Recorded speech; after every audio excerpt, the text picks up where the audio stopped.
Friends, एक बार फिर से आप सबका स्वागत है मेरे YouTube चैनल मैथ्स पढ़े में। देखिए, जो हमारा मैथमेटिक्स का क्लास 10 का क्रैश कोर्स चल रहा है, उसमें लास्ट टॉपिक हमने सरफेस एरिया और वॉल्यूम फिनिश कर दिया। आज हम नया एक टॉपिक स्टार्ट करने जा रहे हैं, स्टैटिस्टिक्स। अब स्टैटिस्टिक्स में हमें पढ़ना क्या है, इस पर अभी हम बात करेंगे। बट स्टार्ट करने से पहले वीडियोस को मेरी आप सबसे रिक्वेस्ट है कि प्लीज मेरे YouTube चैनल मैथ्स पढ़े को प्लीज सब्सक्राइब करिए। प्लीज मेरे वीडियोस को ज्यादा से ज्यादा शेयर करिए, मेरे रील्स को ज्यादा से ज्यादा शेयर करिए, ज्यादा स्टूडेंट्स तक पहुंचाइए जिससे उनको हेल्प मिले, वो इससे बेनिफिट ले। अदरवाइज अब 35 से 40 डेज के बीच में something between 35 to 40 days are left. Now, still those who have not prepared yet, still they can prepare much time. 35-40 days is enough time to score good marks. अब आज हम देखिए statistics में क्या पढ़ेंगे। वैसे इसमें भी बहुत सारे टॉपिक्स एक्सक्लूड कर दिए हैं सीबीएसई ने। अब हमें पढ़ना है मीन, उसके बाद हमें पढ़ना है मीडियन मोड, दो और पढ़ने हैं। बट जो मीन या मीडियन मोड हमें अब क्लास 10 में पढ़ना है, that is something different from class 9। Class 9 में हमने अनग्रुप्ड डेटा पढ़ा था। अनग्रुप्ड डेटा का मतलब जिसमें कोई ग्रुपिंग नहीं हुई है, कोई क्लास इंटरवल नहीं था, सिर्फ मीन के लिए एक फॉर्मूला आया था जो भी हम डिस्कस करेंगे, डायरेक्ट मेथड जिसको हम यहाँ पर बोलेंगे। वो एक फॉर्मूला आया था, बस एक वही फॉर्मूला आपका ग्रुप डेटा था जहां पर हम क्लास मार्क और फ्रीक्वेंसी को मल्टीप्लाई करके sigma xi fi upon sigma fi से मीन निकालते थे। यहाँ पर वो जो ओल्ड मेथड था जिसको हम यहाँ पर डायरेक्ट मेथड्स बोलेंगे, वो मेथड के अलावा दो और मेथड थे, बट उसमें भी एक ही पढ़ना है और एक और जो स्टेप डेविएशन मेथड था वो एक्सक्लूड हो गया है टॉपिक इस बार के बोर्ड एग्जाम्स में। अब देखिए ग्रुप डेटा क्या है। ग्रुप डेटा कुछ भी नहीं, सिंपल सी बात है, जब इंटरवल में डेटा आएगा ग्रुप होगा। जैसे क्लास में कोई प्रोजेक्ट मिला, ग्रुप किया गया, 1 to 10 roll number, 1 to 5 roll number group बना दिया गया और बोला गया ये प्रोजेक्ट आपको करना है। This is group, just simple, एकदम सिंपल लैंग्वेज में मैंने आपको समझाया। अब हमें पढ़ना है मीन। अब देखिए मीन, अभी हम इसमें एक टेबल बनाएंगे। उसके पहले कुछ टर्म्स हैं, टर्मिनोलॉजीज हैं, जैसे क्लास मार्क बोला गया। क्या है ये क्लास मार्क? क्लास मार्क को हम रिप्रेजेंट करते हैं किसी भी क्लास इंटरवल की, ये लोअर लिमिट है, ये अपर लिमिट है। क्लास मार्क क्या है? इसको हम xi से रिप्रेजेंट करते हैं। ये क्या है? Upper limit plus lower limit upon 2। एक सिंपल सी लैंग्वेज में फॉर्मूले से बात हो गई। हम सिंपल सी लैंग्वेज में बात करें, हर एक इंटरवल का हमें मिड पॉइंट चाहिए, दैट इज क्लास मार्क। वो क्लास मार्क इन दोनों को ऐड करके हमने देखा ये आया 1020 अपॉन 2। जब हमने इसको किया तो 510 आ गया। चलिए किसी भी तरह से मैंने पहला निकाल दिया। बाकी के सारे निकालने के लिए कुछ भी नहीं है, जो आपके क्लास इंटरवल का क्लास डिफरेंस है। क्लास डिफरेंस कैसे आया? क्लास डिफरेंस आया upper limit minus lower limit से। Upper limit minus lower limit, ये अपर। अब किसी भी इंटरवल को ले लें, अपर 560, 540, ये आ गया 20। ये है मेरा क्लास डिफरेंस। अब यही वैल्यूज में बार बार ऐड करना है।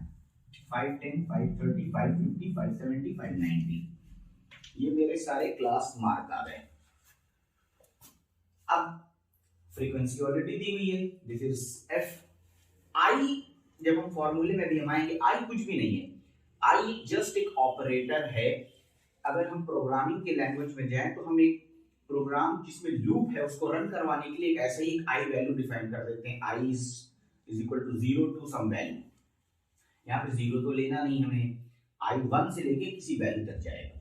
बार बार मल्टीप्लाई होगा, मल्टीप्लाई होके जो उनका प्रोडक्ट आएगा उसको ऐड कर देंगे, वही सिग्मा बोलते हैं, sigma XI F I. Sigma क्या है? कुछ भी नहीं है।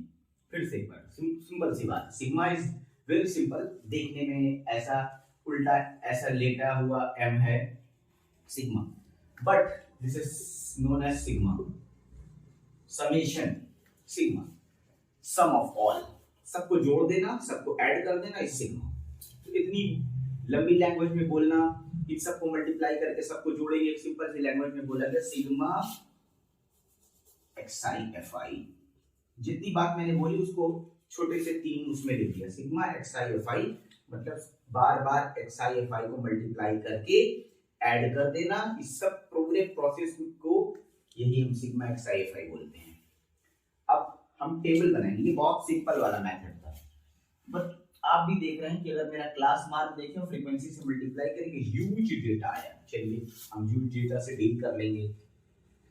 इसी कॉम्प्लेक्सिटी को रिड्यूस करने के लिए एक नया मेथड आया जिसमें बोला गया अज्यूम मीन मेथड।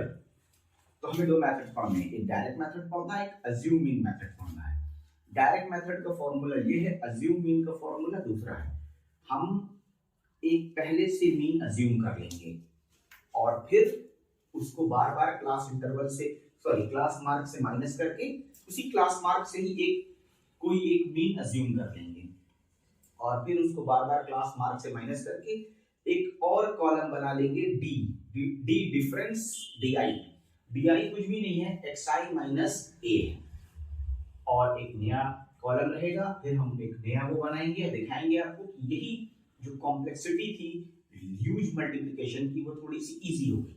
अब हमने बोला आपसे कि मैं उस जो अज्यूम मीन किया है हमने, ए से उसको रिफर करते हैं, उसको हम माइनस करेंगे क्लास मार्क से, हर एक क्लास मार्क से उसको माइनस करेंगे, एक नया कॉलम बनेगा।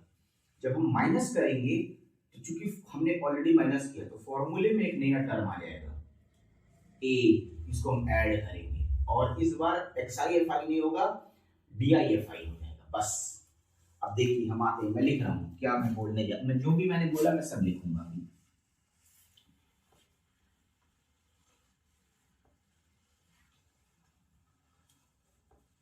पहले मैं एक टेबल बना लूं इसी का, ये है, बस मैं सी आई लिख दे रहा हूं, क्लास इंटरवल।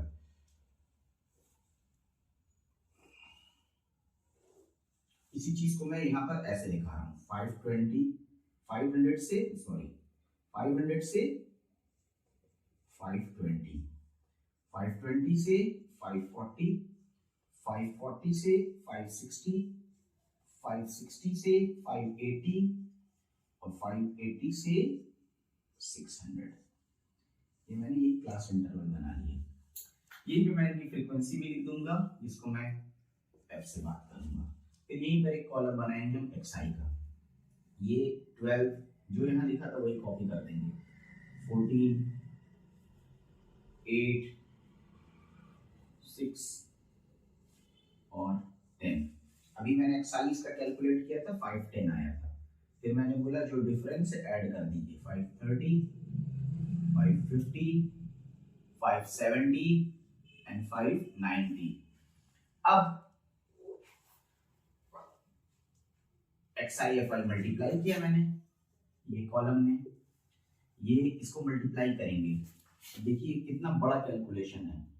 510 12 से करेंगे 5100 और 1020 6120, इसको करेंगे 530 को 14 से 2120 035, so 0247 7420, इसको 8 से करेंगे 55 110 440 4400, इसको करेंगे 7 6 42 2 का आया 4 34 34, ये और ये 10 से है तो ये सिंपल सिंपल हो गया। अब आप देखिए ये जो ऐड करना है सिग्मा एफ आई, इसको पूरा ऐड किया, तो ये 20, ये 20, ये 50 आ गया और इसको ऐड किया। अब आप देख रहे हैं जो मेरा फॉर्मूला मीन निकालने का था, x bar is equal to sigma x i f i upon sigma f i. क्या बड़ी सी कैलकुलेशन है, ये सबको ऐड करें, ये sigma f I x i f आई होगा, यही मेरा सिग्मा एक्स आई एफ आई होगा जो ऐड करके हम लाएंगे। अब आप प्रॉब्लम को थोड़ा ध्यान दीजिए क्या हो रहा है।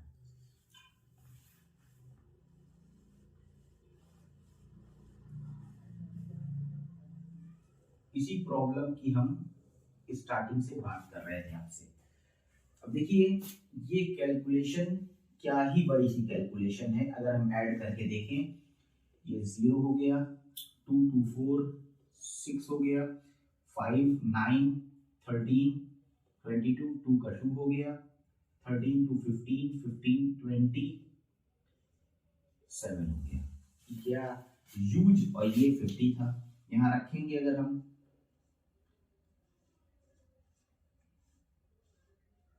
कुछ वैल्यू आ गई, चलिए ठीक है, जो भी वैल्यू आई हम देख लेंगे बाद में। चलिए इसको भी निकाल ही लेते हैं। 0 से 0 कैंसिल किया, 5 5 जा 25,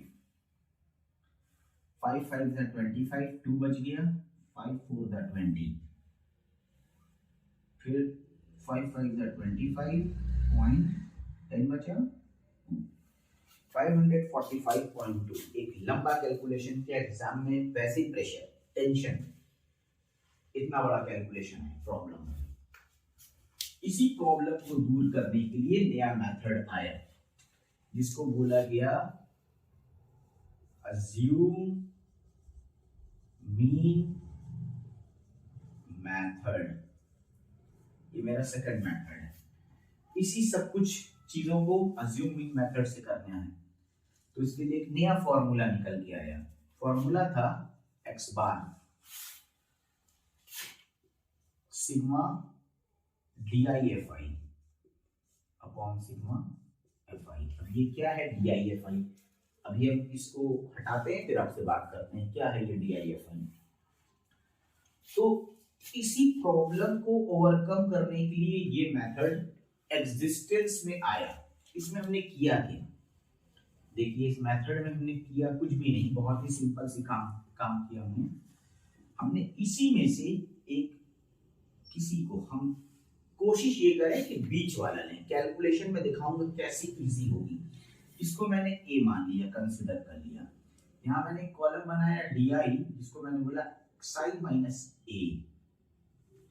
ध्यान दीजिएगा मेरे एक एक स्टेप्स पे, प्लीज ध्यान दीजिएगा, अदरवाइज प्रॉब्लम होगी।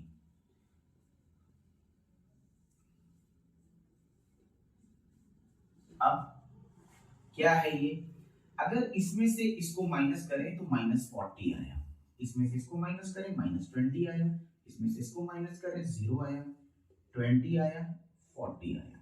अब आप देखिए इक्वल बैलेंस चल रहा है। अब हमें यहाँ पे DIFI निकालना है। DIFI इसको इससे मल्टीप्लाई किया -480 आया, इसको इससे मल्टीप्लाई किया -280 आया, यहाँ 0 आ गया, यहाँ 120 आ गया, यहाँ 400 आ गया। यह बना सिग्मा DIFI। जो कैलकुलेशन हमारी ऐसी चल रही थी थाउजेंड्स में, वो हंड्रेड्स में आ गई। और उसमें भी देखिए 400, 480, 80 बच गया, इसमें से किया 40 बच गया, यहाँ रखा -240 आ गया। फॉर्मूला क्या दिया गया, x bar is equal to, मैंने a माइनस किया था, मैंने बोला था जो माइनस होगा वो ऐड रहेगा, a plus sigma DIFI on sigma FI।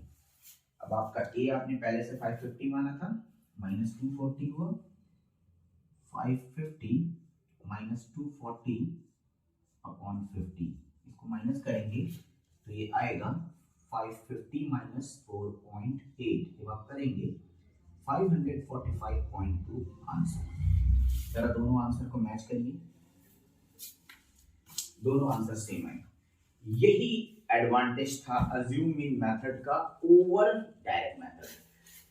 अभी जो स्टेप डेविएशन मेथड था जिसको हमने एक्सक्लूड कर सीबीएसई ने एक्सक्लूड किया सिलेबस से, अगर हम उस मेथड में आते तो ये कैलकुलेशन जो भी हंड्रेड्स में थी ये टेंस में आ जाती। अब आपके लिए टेंस को ऐड करना बहुत इजी था, ऊपर से भी बहुत सारे टर्म दिख रहे हैं कैंसिल हो रहे हैं। 520 760 माइनस किया माइनस 240 किया, इतना सिंपल कैलकुलेशन। यहाँ पर हम एक ही मल्टीप्लाई करने में मैंने ऐसे इजीली किया, आप एग्जाम में प्रेशर में होंगे बहुत प्रॉब्लम होगी। तो अज्यूम मीन मेथड एग्जिस्टेंस में आया, ये डायरेक्ट मेथड के ऊपर एडवांटेज था। स्टेप डेविएशन में हम कुछ और डिवाइड करते, जब डिवाइड करते तो मैंने बोला मल्टीप्लाई करना पड़ेगा, माइनस किया था तो ऐड किया, प्लस किया यहाँ पे a प्लस, डिवाइड करेंगे तो मल्टीप्लाई करना पड़ेगा। तो यही था मीन के लिए। अब मीन एक्चुअल में देखिए, हम बात करें जब हम ह्यूज डेटा को हैंडल करते हैं तो हम आंसर के बहुत क्लोज आने लगते हैं। अगर हम छोटे कम सैंपल स्पेस को हैंडल करेंगे अपना किसी भी रिसर्च में, तो वहां से हम आंसर से दूर भागेंगे जो एक्चुअल आंसर होगा। लेकिन जब हम ह्यूज डेटा को हैंडल करेंगे तो आंसर के हम क्लोज होने लगेंगे। अब एक मैं एग्जांपल आपको ऐसे देता हूं। देखिए, एक बार मैंने एक डिस्कवरी पर एक प्रोग्राम देखा था। एक मार्केट में जार में मार्बल्स लेकर के कुछ लोग खड़े हुए थे। वो ऐसे लोगों से जस्ट रैंडम पूछ रहे थे कि can you guess how many marbles are there in that this jar. तो कोई 400, कोई 1300, कोई कुछ 100, कोई 2500, ऐसे सारे बोल रहे थे। जब उन लोगों ने वो सारे डेटा को ऐड करके नंबर ऑफ मीन का जो एकदम बेसिक फॉर्मूला था, sum of all observation upon total number of observation, ये मीन का सबसे बेसिक फॉर्मूला है। जैसे हम मीन क्या है, एवरेज है, जो हम एग्जाम में नंबर पाए तो हर सब्जेक्ट में अलग अलग नंबर है, बट एक रिजल्ट आया इतने परसेंट आए, एग्जैक्टली उतना परसेंट तो मेरा शायद किसी भी सब्जेक्ट में नहीं आया। हाँ, अगर सारे सब्जेक्ट में नंबर ऑलमोस्ट एक जैसे हैं तो मेरा मीन, जैसे मैंने कहा, अगर हम ह्यूज डेटा पे आएंगे, ह्यूज डेटा यहाँ पे दूसरी बात हो गई, सारे डेटा एक जैसे हैं तो मीन हमेशा आंसर के पास में रहेगा। अब जो मैं बात कर रहा था मार्बल्स वाली, जब उन्होंने उन सारे लोगों के आंसर्स को ऐड करके और उन टोटल नंबर ऑफ पीपल से डिवाइड किया तो उनको आंसर आया लगभग 1498 के अराउंड, और जार में 1500 मार्बल्स थे। इमेजिन करिए कितने क्लोज थे वो आंसर से। तो ऐसे जब हम ह्यूज डेटा को, मीन का काम क्या, जैसे किसी कंट्री में per capita income, PPT, PPP, purchasing power parity, ये सारी चीजें ऐसे कैलकुलेट करने के लिए मीन बड़े लेवल पे यूज करते हैं। तो वहां पे हम ऑलमोस्ट आंसर के क्लोज होते हैं, ये सही जवाब होता है जो भी डेटा हमें मिलेगा जब आप गूगल पे, विकिपीडिया पे सर्च करेंगे। तो मीन में आज इतना ही करते हैं, कल और क्वेश्चंस करेंगे, फिर इसके बाद स्टार्ट करेंगे हम मोड एंड मीडियन। वो सारे फिर से देखिए ग्रुप डेटा में आएंगे। ग्रुप डेटा का मतलब हो गया क्लास इंटरवल्स। तो आज के लिए इतना ही करते हैं, कल फिर मीन्स पे कुछ क्वेश्चंस और मोड या मीडियन, देखिए जो भी टॉपिक पहले होगा मीडियन ले लेंगे, मीडियन लेकर के आएंगे। तब तक